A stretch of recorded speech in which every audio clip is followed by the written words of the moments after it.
Jack Carter owned a private mountain property with a narrow road connected his land to the main highway.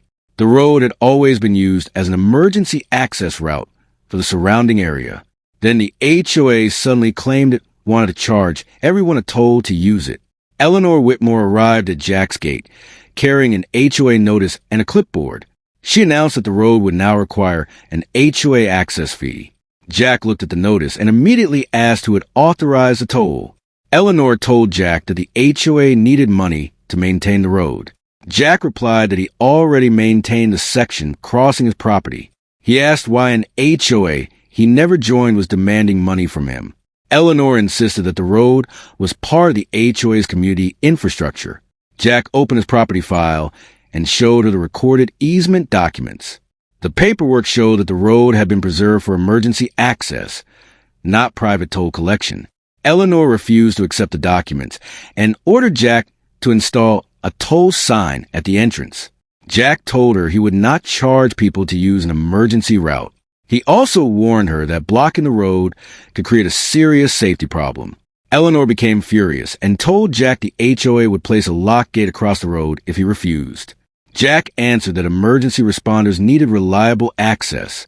Eleanor simply said the HOA board had already made its decision. The following morning, Jack discovered a new metal barrier installed across the road.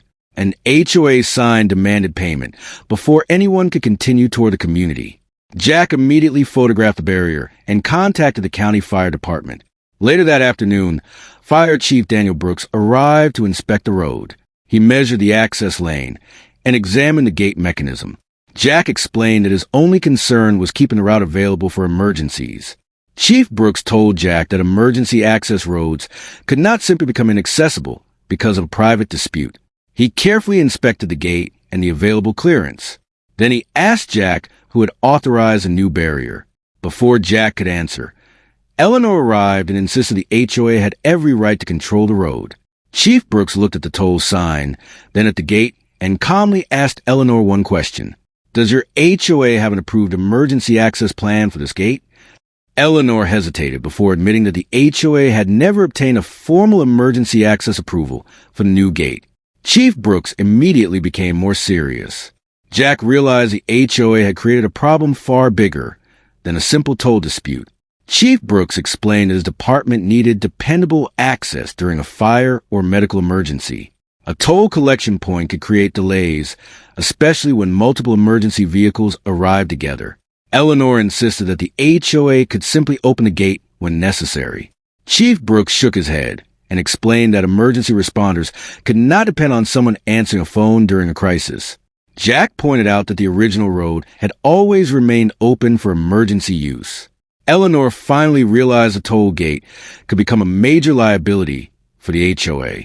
The HOA board still refused to remove the barrier.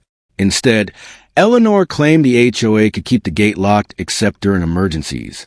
Jack warned her that emergency responders might lose valuable time trying to get through. 2 days later, smoke suddenly appeared above the mountain community. A fire had started near the HOA clubhouse and quickly spread through the dry hillside vegetation. Emergency sirens echoed through the valley as firefighters rushed toward the community. The first fire engine reached the HOA access road and stopped at the locked toll barrier. The firefighters immediately tried to contact the people responsible for the gate, but nobody from the HOA was there to open it. Behind the first engine, more fire trucks began arriving. The narrow road quickly filled with emergency vehicles waiting for access. Chief Brooks looked at the locked gate and realized the HOA's decision had created exactly the situation he had warned about. Jack arrived at the gate carrying the original property documents and the access agreement. He told Chief Brooks that the road had been designated for emergency use long before the HOA existed. Chief Brooks immediately asked Jack whether he had authority to open the gate. Jack produced the original access agreement and showed that the emergency road crossed his property under a permanent access provision. Chief Brooks examined the document and told everyone that the fire department needed the route opened immediately. The HOA's toll barrier was now standing directly between the firefighters and the burning community.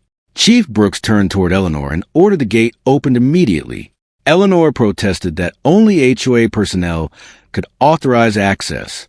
Jack calmly replied that the emergency road existed for moments exactly like this, and the next few minutes would change everything.